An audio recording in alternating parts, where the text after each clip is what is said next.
Y si la amenaza que más teme Moscú no es la OTAN ni alguna potencia extranjera, sino una fuerza que surge desde dentro de sus propias fronteras, en la fría extensión de Siberia, exsoldados rusos han tomado las armas contra el país que una vez defendieron. Ahora luchan bajo la bandera de Ucrania, usando un nombre asociado a una región explotada por Moscú durante generaciones.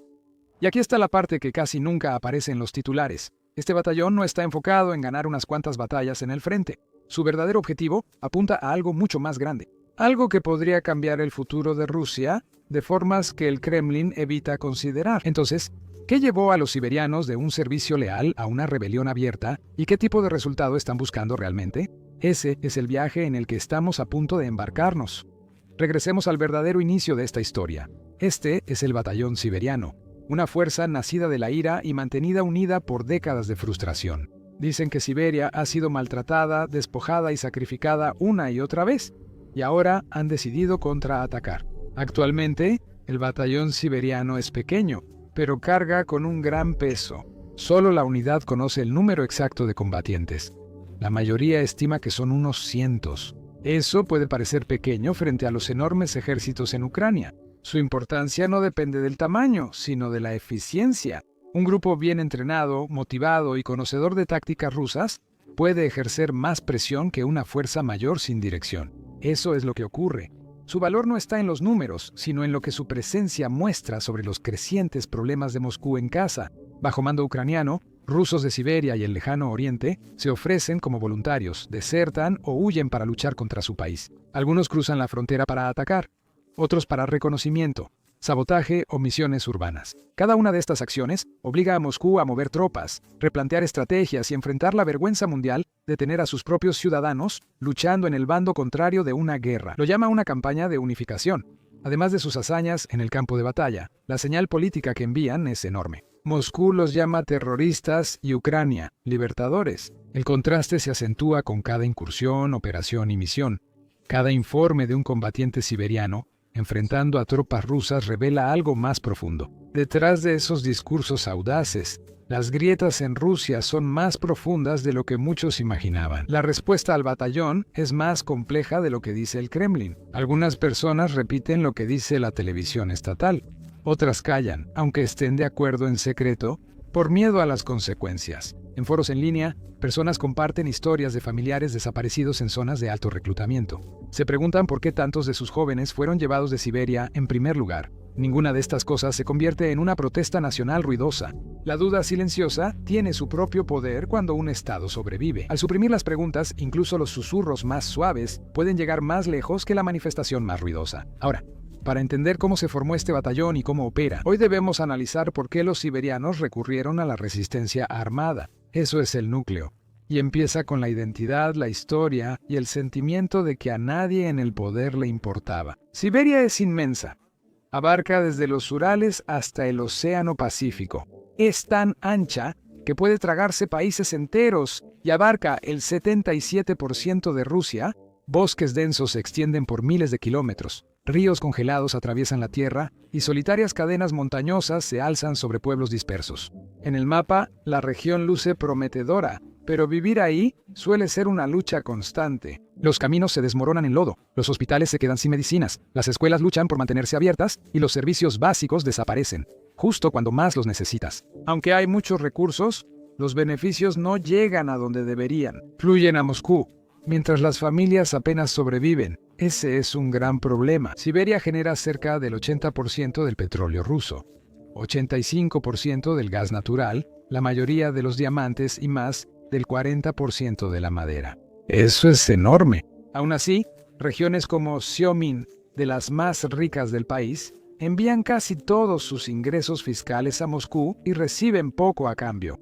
A esto se le llama la maldición siberiana. Una región rica, pero vista por la capital solo como mina de recursos, no como hogar de millones. Muchos siberianos sienten que solo importan por lo que aportan, no por quienes son. Esa sensación de ser utilizados va más allá de lo económico y llega hasta la guerra. Cuando Rusia invadió Ucrania, la carga cayó sobre minorías de Siberia, buriatos, yakutos, tubanos y cacas. Todos ellos fueron reclutados en cantidades asombrosas. Muchos fueron enviados al frente casi sin entrenamiento y con apenas equipo. Luego vino el escándalo que silenciosamente convirtió la molestia en furia pura. Los reportes confirmaron lo que las familias ya sospechaban. Las bajas entre minorías eran peores que en Moscú o San Petersburgo. La British Broadcasting Corporation informó que 6 de las 10 regiones rusas con mayor mortalidad en la guerra están en Siberia. Y cuando sumas los informes de que Rusia envía oleadas de soldados mal preparados a la batalla como unidades de carne de cañón, toda la situación empieza a parecer menos una incompetencia y más una política. Pero la verdadera explosión de indignación vino de algo aún más perturbador. En 2022 y 2023 oficinas de reclutamiento en Bariatia, Tuva y Yakutia flexibilizaron reglas para cumplir metas, registrando a hombres no aptos, ausentes o fallecidos. Las familias recibieron citatorios para hijos que habían emigrado años atrás. Cuando publicaron pruebas de estos abusos en línea, los funcionarios los amenazaron con prisión por desacreditar al ejército. Para innumerables familias que nunca se habían preocupado mucho por la política, ese momento lo cambió todo. Sentían que sus vidas valían menos, como si despojar comunidades enteras pasara desapercibido.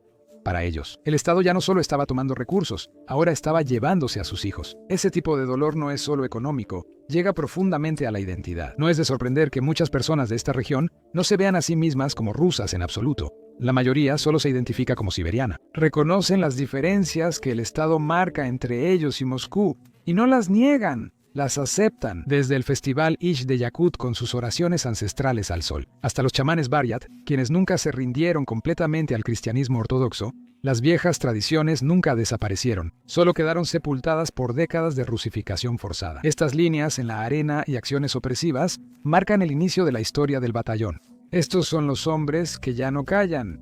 Los combatientes del batallón siberiano no son voluntarios comunes. Más de la mitad no son rusos étnicos. Vienen de comunidades ignoradas o desestimadas por décadas. Muchos crecieron oyendo que sus padres o abuelos fueron usados como soldados en la primera línea, y al ver que sus hermanos viven lo mismo, notan que nada ha cambiado. Al entrar a su base, verás banderas soviéticas con escritura buryata o yakuta junto a la bandera ucraniana. Son las mismas banderas que sus abuelos llevaban cuando Moscú enviaba a las minorías a los combates más mortales para proteger a los rusos étnicos. Mantener esas banderas colgadas hoy no es por nostalgia, es un recordatorio de heridas que nunca han sanado. Ese recordatorio es aún más fuerte al ver otro capítulo oscuro.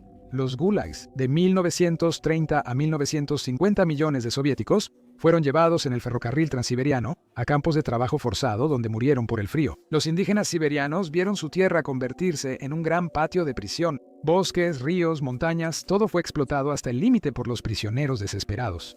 Cuando el batallón cuelga pancartas junto a banderas ucranianas, hace una declaración. ¿Recuerdan quién pagó el precio por el imperio de Moscú? Así que puedes ver por qué esta historia siempre está cerca de sus corazones y por qué los impulsa. Siberia ha sido tratada como una colonia dentro de su propio país durante siglos. Desde finales de 1500, cuando el líder cosaco, Yermak Timofeev, cruzó los Urales y destruyó el Sibertanet, Moscú lo siguió, estableciendo fuertes que crecieron hasta convertirse en ciudades como Zyumyn, Tomsk y Krasnoyarsk. Desde el principio, Siberia no fue conquistada para ser igual, fue conquistada para ser explotada, utilizada y drenada. Primero llegaron las pieles y rutas comerciales, después los minerales y petróleo. Los antepasados que vivían ahí fueron apartados o hechos súbditos de un poder lejano.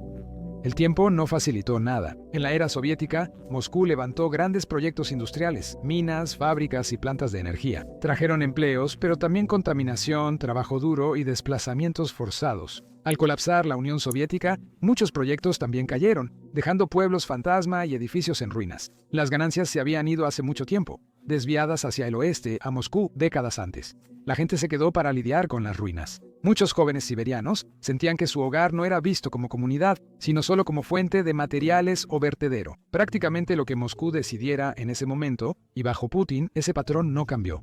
Se endureció. Los activistas locales fueron silenciados, los grupos culturales fueron marginados o prohibidos por completo. Hablar de orgullo regional o autonomía implicaba riesgo de arresto. Las protestas no prosperaron, las elecciones eran controladas y los medios independientes apenas sobrevivían. Con el tiempo, algunos creyeron que los esfuerzos pacíficos no funcionarían. Esto empezó a generar enojo en el trasfondo.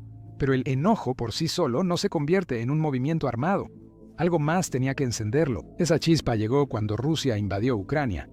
Aquí es donde todo encajó. Los siberianos vieron cómo su gobierno exigía lealtad una vez más, mientras los enviaba a luchar en una guerra que no tenía nada que ver con sus vidas, su tierra ni su futuro. Algunos huyeron de la movilización, otros escaparon al extranjero y algunos ya vivían fuera. Algunos acabaron en Ucrania o cerca, sin saber qué hacer. Entonces surgió una opción. Si estos hombres arriesgaban sus vidas, querían que tuviera sentido. No querían morir por Moscú, ni por la historia de honor de alguien más, ni por promesas que nunca habían llegado a sus aldeas. Querían que su lucha tuviera importancia de una manera que se conectara con su propia tierra, el lugar que los formó. Ese cambio de propósito impulsó la existencia del batallón siberiano. No surgió de desertores aleatorios que llegaban a las filas de Ucrania, sino que creció a partir de una intención clara, algo enfocado y constante. Un entendimiento compartido de que no solo estaban ayudando a Ucrania, sino que intentaban moldear el futuro de la propia Siberia. Esa mentalidad se reflejó en su reclutamiento. No querían personas enojadas por una semana y luego confundidas. La habilidad era importante, pero la claridad lo era más. Los líderes querían voluntarios que entendieran su motivo para unirse y mantuvieran su determinación. Cuando el miedo golpeaba, cuando las balas silbaban por encima y cuando el costo de la misión se volvía dolorosamente real. Quienes lo lograron no solo se unieron a una unidad, también a un propósito mayor que ellos mismos. A medida que el batallón tomaba forma, naturalmente se organizó alrededor de algunas figuras estables, quienes le dieron estructura. En la cima estaba Vladislav Amosov, conocido por todos como Yukut. Era la voz calmada en el caos, capaz de entender el campo de batalla y dar órdenes que salvaban vidas. No alzaba la voz ni intentaba impresionar, pero la gente lo escuchaba porque se mantenía sereno cuando otros perdían el control. Junto a Amosov, un pequeño grupo de activistas fue la voz del batallón hacia el exterior. Ellos realizaban entrevistas, explicaban la misión y gestionaban relaciones con socios ucranianos que necesitaban entender el propósito de esta fuerza. El Consejo Cívico Ruso en Polonia, una red de exiliados, apoyaba desde el extranjero financiando logística, equipo y alcance político. Sin ese apoyo, ninguna unidad de combate sobrevive tras su primer impulso de entusiasmo. Pero el verdadero respaldo del batallón era la red que casi nadie ve dentro de la propia Rusia. Esposas, hermanas y madres se convirtieron en el salvavidas. Ellas fueron quienes convencieron a los hombres en edad de reclutamiento de huir antes de que el Estado pudiera atraparlos. Las guiaron en motonieves por ríos congelados en invierno y en pequeñas lanchas inestables por lagos y arroyos en verano. Todas esas rutas de escape llevaban al mismo lugar. Eventualmente, los hombres llegaban al batallón, y una vez que lo hacían, todo se volvía más estricto cuando la disciplina tomaba el control. El entrenamiento es intenso y se basa en operaciones reales, no en discursos. Los combatientes despiertan con una cadena de mando clara, reglas estrictas y sabiendo que cualquier debilidad interna es un peligro externo. No es una multitud desorganizada de desertores emocionales, sino un grupo que diariamente busca convertir intención en capacidad. Ese sentido de unidad importa aún más, porque el batallón refleja toda la diversidad de Siberia. Buryatos, yakutos, dubanes, has y otros están formados en las mismas filas. Sus idiomas se hablan y sus tradiciones se respetan. Sus creencias, que Moscú intentó suprimir durante años, ahora tienen espacio en vez de ser vistas como una molestia por muchos. Preservar su identidad es parte de esa lucha. El batallón no solo les dio uniforme, sino también un lugar para ser ellos mismos sin disculpas. Su estructura se fortaleció aún más una vez que abrieron su propio canal de intercambio de prisioneros. Más de 40 combatientes y decenas de prisioneros de guerra ucranianos, buryatos o yakutos han regresado mediante acuerdos discretos. Uno de estos hombres regresa y graba un mensaje breve en su idioma usando un uniforme ucraniano. Esos videos se difunden rápido en chats de Siberia, más veloz que lo que el Estado puede censurar. Un video puede atraer más voluntarios que cualquier discurso de Yakut o Perenkov. Todo esto convirtió al batallón en algo que iba más allá del campo de batalla. Para hombres que se sintieron invisibles la mayor parte de sus vidas, esta unidad se convirtió en un lugar donde se sentían vistos y valorados. Ese sentido de pertenencia elevó su moral y los llevó a la lucha con una claridad que sorprendió incluso a sus aliados. Desde el inicio, sus objetivos eran audaces y no luchaban por Ucrania como otros voluntarios extranjeros. Su misión era más profunda y personal. Querían debilitar el control de Moscú y abrir la puerta a un futuro donde Siberia pudiera hablar por sí misma. Algunos sueñan con autonomía y control sobre recursos, cultura y política. Otros con independencia total. No todos tienen el mismo objetivo, pero sí creen que el poder de Moscú no es una fuerza natural. Es algo que se puede desafiar, presionar y eventualmente transformar. Tras formarse el batallón, todo avanzó rápido. El entrenamiento pasó a misiones reales seleccionadas con precisión. Eligieron objetivos importantes y sitios donde las fuerzas rusas se sentían seguras y predecibles. Reunieron inteligencia rápidamente y usaron su conocimiento de las rutinas militares rusas para atacar justo donde el Kremlin esperaba menos resistencia. Los observadores notaron de inmediato que no era un grupo de desertores frustrados. Era una unidad disciplinada y aguda que conocía el sistema porque antes fue parte de él. En Rusia, el miedo se expandió más rápido que las operaciones del batallón. El Servicio Federal de Seguridad empezó a cazar sombras mientras los funcionarios se convencían de que algunos combatientes en realidad nunca habían salido del país. Imaginaban que volvían a sus aldeas como células durmientes. No hay pruebas, pero nunca han importado. Cuando se incendia una oficina de reclutamiento o explota una estación transformadora en Briatsia, los líderes locales susurran que los responsables son quienes regresaron. No importa si las historias son ciertas, el miedo es tan real que paraliza distritos enteros, y ese cambio de resentimiento latente a desafío armado muestra lo frágil que se vuelve un Estado cuando su autoridad se basa en la intimidación. Todo lo que se necesita es el momento adecuado, encontrarse con las personas correctas. De pronto, incluso una tierra lejana como Siberia puede sacudir a toda la Federación. Lo que empezó como una chispa se ha extendido inesperadamente, y no solo Moscú y Kiev están observando. Hay un tercer jugador que pocos en Moscú quieren mencionar: China. Desde 2023, empresas chinas han ampliado su presencia en el lejano oriente ruso, invirtiendo en madera, agricultura y minería que impulsan las economías locales. Pekín no toma partido, pero se asegura de que, si Siberia gana más autonomía, la primera llamada para el comercio y la inversión irá hacia el este, no hacia el oeste. Y lo que está en juego es enorme. Si el batallón logra un mínimo éxito, las consecuencias podrían extenderse por toda Rusia. La confianza regional podría aumentar, la lealtad militar debilitarse y la imagen de un país estable fracturarse de maneras que el Kremlin no puede controlar. Esto es más que una disputa territorial. Es un desafío directo al sistema que ha gobernado Siberia durante generaciones, y por primera vez, ese sistema se ve obligado a mirar por encima del hombro. La historia del batallón siberiano llega al mismo núcleo del poder del Kremlin. Siberia ha sido el motor de la economía rusa, sus campos petroleros, gasoductos, minas y bosques. Sin ellos, la riqueza de Moscú se derrumba. Por eso incluso un susurro de separatismo aterra al Kremlin. Rusos. Luchar contra Rusia no solo rompe la narrativa, rompe la ilusión de unidad de la que depende todo el Estado. Si Moscú no mantiene lealtad interna, ¿cómo puede influir en otros lugares? La ansiedad del Kremlin se refleja en su tono. Los medios estatales llaman traidores y terroristas a estos combatientes. Los programas de entrevistas se burlan de ellos y evitan detalles reales. Pero tras los gritos se percibe inquietud. Las tropas avanzan, las fronteras se refuerzan y las agencias de inteligencia buscan señales de disturbios en lugares antes ignorados. El miedo se intensifica porque estos combatientes conocen la maquinaria interna del país, conocen los puntos débiles, saben cómo se protege la infraestructura, saben quién es leal por miedo y quién es leal por costumbre. La ironía es fuerte, de verdad. Las mismas personas que antes protegían los sistemas de Rusia ahora entienden exactamente cómo presionarlos. Saben que la oposición no está unida. Los grupos anti-Kremlin discrepan en liderazgo, financiamiento y tácticas.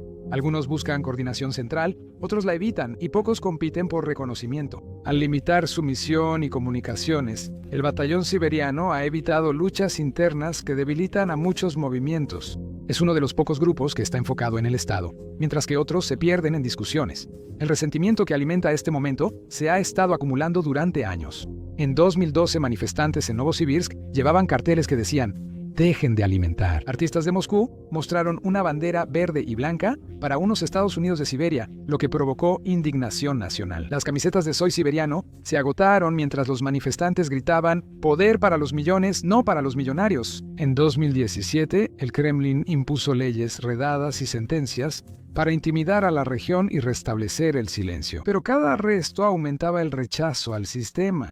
Moscú desconocía que la ira que intentó aplastar luego impulsaría a un batallón fuera de su control. Y los siberianos no están solos. En toda Rusia, pequeños grupos de resistencia están formando la Legión de la Libertad de Rusia, el cuerpo de voluntarios rusos y combatientes chechenos en el exilio, unidades tártaras y basquires como la Legión Idel Ural y el batallón Bashkortostán.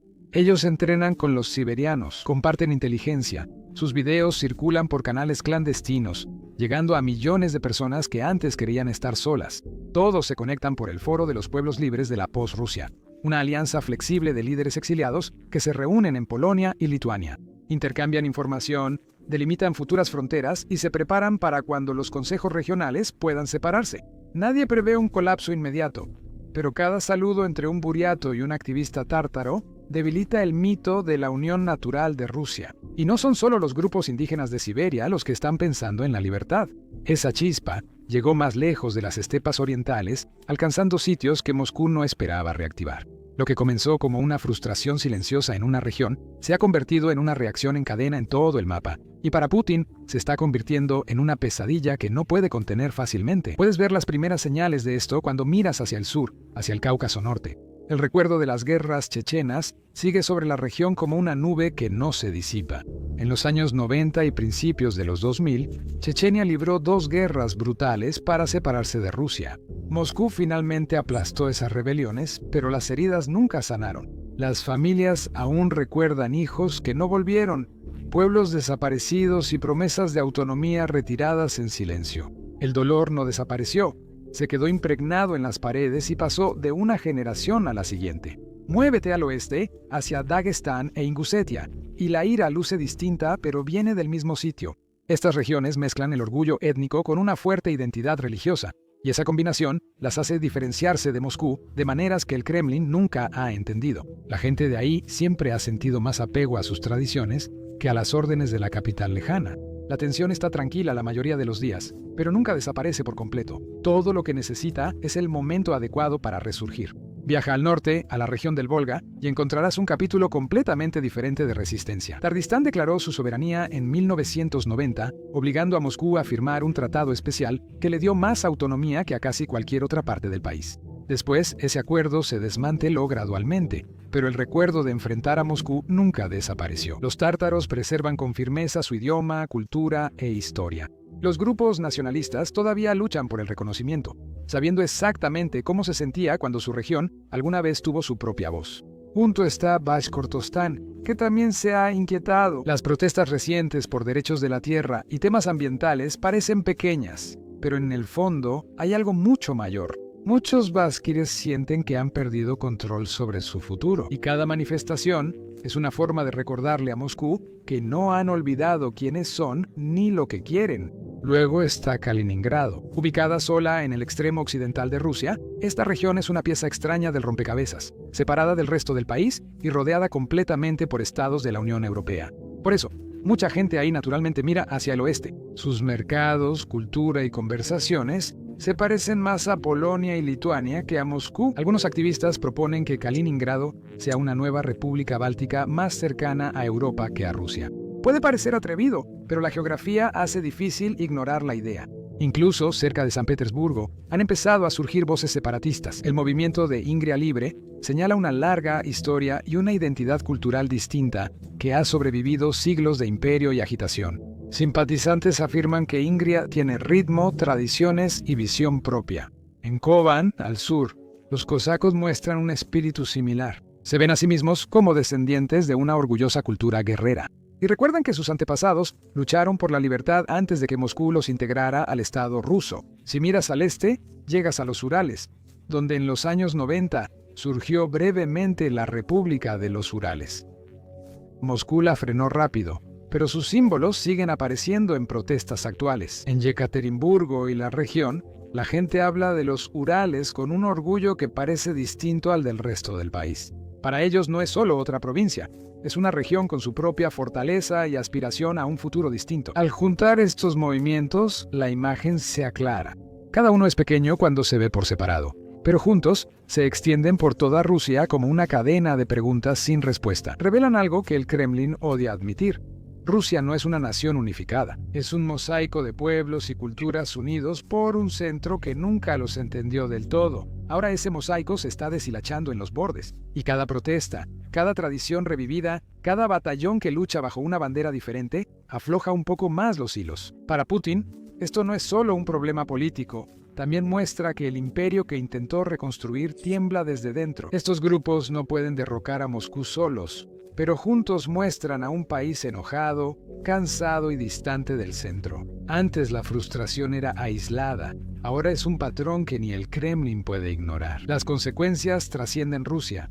Para Ucrania, el batallón siberiano es símbolo y ventaja estratégica. Sus operaciones obligan a Rusia a dispersar más sus recursos y a defenderse más profundamente dentro de su propio territorio. En Europa, cualquier señal de fractura en Rusia modifica cómo los gobiernos se preparan ante la escasez de energía y riesgos de seguridad. China observa porque la inestabilidad en Siberia podría interrumpir acuerdos de recursos a largo plazo, y Estados Unidos. Incluso cuando Silente entiende que las grietas internas dentro de un estado nuclear pueden cambiar el poder global mucho más rápido de lo que cualquier victoria en el campo de batalla podría hacerlo. La guerra de información ocurre junto a la real. Siempre circulan rumores de financiamiento extranjero, contrabando o agendas ocultas en cada misión. Moscú intenta enterrar la verdad en el ruido, pero la mera existencia del batallón interrumpe la narrativa simple de la que depende el Kremlin. Su historia obliga a la gente a replantearse lo que significa la lealtad dentro de Rusia y lo que se necesita para que hombres comunes finalmente desafíen a un sistema que los ha tratado como sombras durante generaciones. Y eso nos lleva a la parte más difícil de todas, lo que viene después.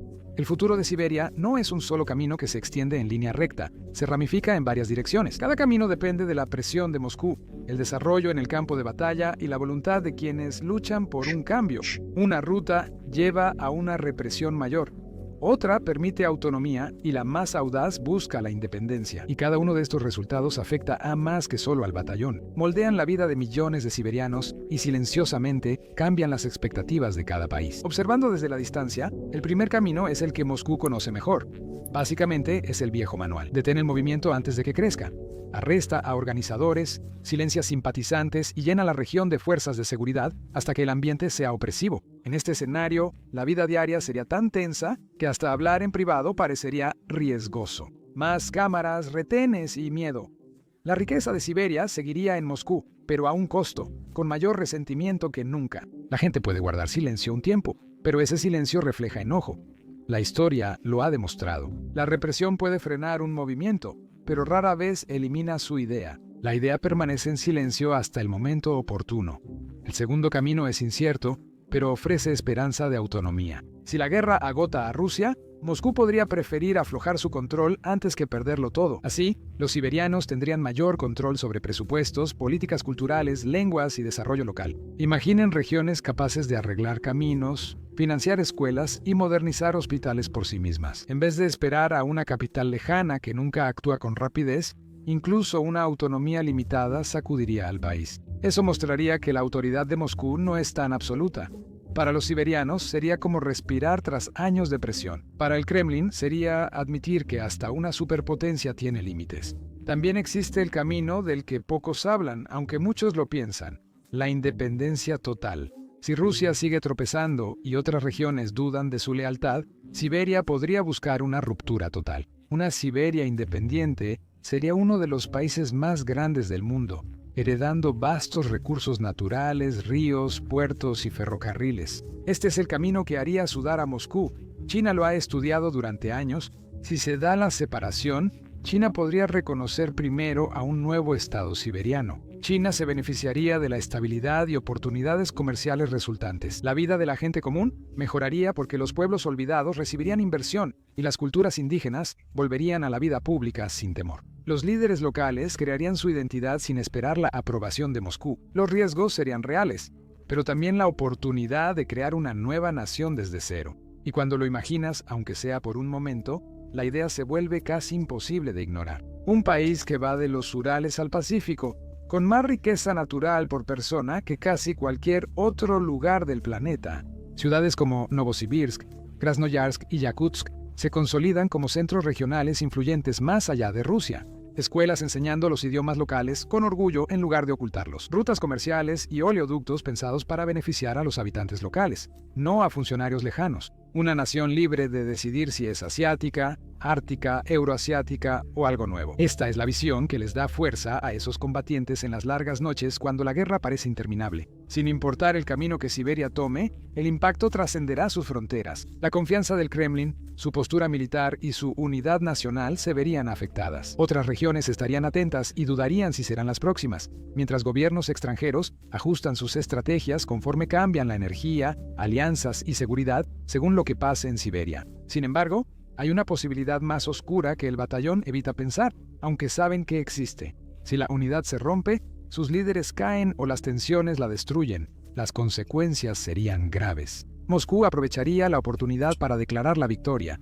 Difundiría por todo el país que resistirse es inútil y suicida. La represión aumentaría, los activistas serían perseguidos y toda rebelión sería sofocada con mayor fuerza. La supervivencia del batallón no es solo resistir la guerra, es el escudo que protege la esperanza de libertad para millones abandonados por Moscú. Ahora, todo depende de lo que ocurra al otro lado de esa fría frontera. Aunque el batallón es pequeño, ya rompieron la idea de una lealtad rusa inquebrantable al luchar por su futuro. Abren una puerta que Moscú no quería y una vez abierta, casi nunca se cierra por completo. Su misión ha crecido mucho más allá de ellos. Se ha convertido en una cuestión sobre el futuro de una región que llevó a Rusia sobre sus hombros durante generaciones y que quizá ya esté lista para valerse sola. Cuando alguien pregunta por qué los siberianos luchan contra Rusia, la respuesta es una sola verdad. Ellos creen que Moscú les robó su futuro, explotaron su tierra, marginaron su identidad y tomaron sus recursos para beneficiar a otros. La guerra les dio una oportunidad inesperada de recuperar su futuro. No luchan solo por Ucrania,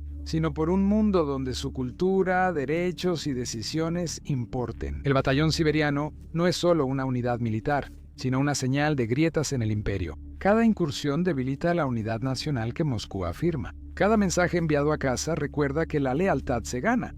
No se fuerza siempre. Demuestran que la resistencia puede crecer incluso en los rincones más fríos de un imperio que creía ser intocable. Mientras el sol se oculta tras los bosques y ríos congelados, la tierra parece quieta.